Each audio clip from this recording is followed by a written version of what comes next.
प्यारे दोस्तों, आज की इस वीडियो में हम बात करेंगे एक अजीब और गरीब जनाजे के बारे में। एक ऐसे रईस आदमी का जनाजा जिसे पढ़ाने के लिए हर कोई मौलवी इनकार कर देता है। मैं इसका जनाजा नहीं पढ़ाऊंगा। वीडियो में आगे बढ़ने से पहले अगर आपने अभी तक हमारी इस वीडियो को लाइक नहीं किया है तो लाइक जरूर करें और हमारे चैनल को सब्सक्राइब भी कर लें और हाँ, बेल आइकन को प्रेस करना ना भूलें। दोस्तों, किसी शहर में एक ऐसा आदमी रहता था जिसके पास अल्लाह का दिया सब कुछ था।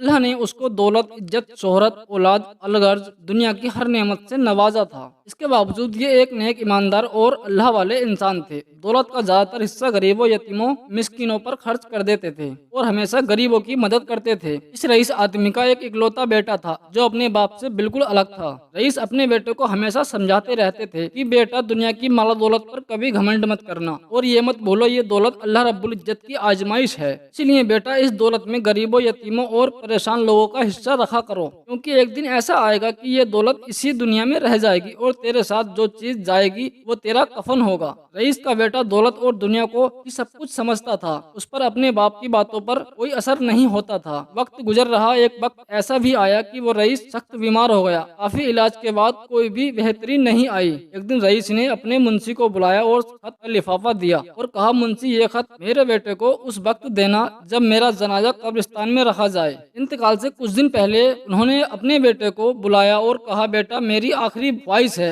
मैं मर जाऊं तो मुझे पुराने मोजे पहनाकर दफन करना, ये मेरी आखिरी ख्वाहिश है और मुझे यकीन है तू मेरी आखिरी ख्वाहिश जरूर पूरी करेगा। बाप ने बेटे से वादा लिया। बेटे ने बाप को यकीन दिलाया कि वो उसकी ख्वाहिश जरूर पूरी करेगा। के बाद उस रईस इंसान का इंतकाल हो गया। रईस की लाश को गुस्ल दिया गया। कफन पहनाने के बाद बेटे ने बाप की ख्वाहिश के मुताबिक उसे पुराने मोजे पहनाए। जनाजा कब्रिस्तान में लाया गया। काफी तादाद में लोग जनाजा पढ़ने के लिए आए हुए थे। शहर का बेहतरीन मौलवी उसका जनाजा पढ़ाने आया, मगर जब मालूम हुआ कि लाश को मोजे पहनाए गए हैं तो मौलवी ने नमाज जनाजा पढ़ाने से इनकार कर दिया। रईस के बेटे को बुलाकर कहा, यह शरीयत के खिलाफ है, शरीयत इस बात की इजाजत नहीं देती, लिहाजा मैयत से मोजे उतारने पड़ेंगे। मगर बेटे ने मौलवी की ये बात मानने से साफ इनकार कर दिया। रईस के बेटे ने कहा, ये मेरे बाप की आखिरी ख्वाहिश थी जो उन्होंने मरने से पहले मुझसे वादा लिया था, लिहाजा उनकी ये ख्वाहिश मैं जरूर पूरी करूंगा। अब कब्रिस्तान में एक मसला बन गया। सब लोग रईस के बेटे को समझा रहे थे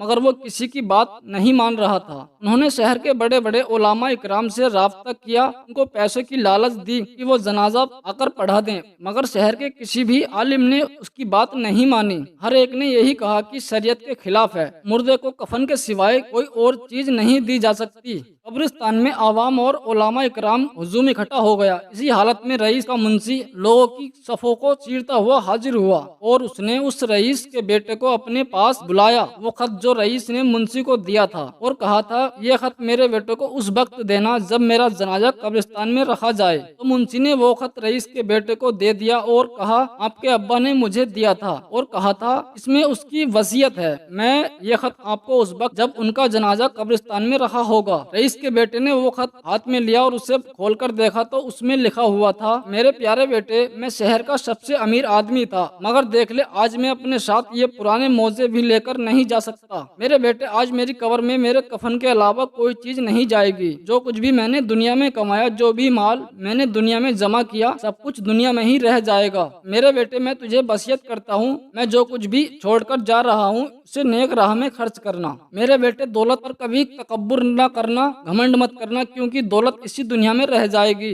उसने जब खत को पढ़ा तो जारो कतार रोने लगा। उसने बाप के मोजे उतार दिए और नमाज जनाजा पढ़ाया गया और उसे दफन कर दिया गया। उसके बाद उसके बेटे ने भी बाप की तरह काम किया। उसने अपने माल और ज्यादातर हिस्सा गरीबों, यतीमों और मिस्किनों में खैरात कर दिया और एक अच्छी जिंदगी गुजारने लगा। तो दोस्तों, कुछ बाकियात, कुछ किस्से, कुछ कहानियां गुजर जाते हैं, लेकिन इंसान के लिए काफी सबक छोड़ जाते हैं और सिवाय कफन के कब्र में अपने साथ कोई भी चीज लेकर नहीं जा सकता और जो चीज कब्र में हमारे साथ जाती है वो हमारे नेक अमाल होते हैं। आखिर में अल्लाह रब्बुल इज्जत की बारगाह इलाही में दुआ है, अल्लाह रब्बुल इज्जत हमें नेक अमाल करने और बुराई से बचने की तौफीक अता फरमाए। आमीन या रब्बुल आलमीन। आप तमाम दोस्तों से गुजारिश है कि आज की इस वीडियो को अपने दोस्त अहबाब के साथ जरूर शेयर करें ताकि उनके दिल में भी दुनिया के लिए नफरत और आखिरत के लिए मोहब्बत पैदा हो जाए। अल्लाह रब्बुल इज्जत हम सबको अपने हिफ्ज़ो अमान अता फरमाए। इंशाअल्लाह अगली वीडियो के साथ फिर आपकी खिदमत में हाजिर होंगे। तब तक के लिए हमें इजाजत दें। अल्लाह हाफिज।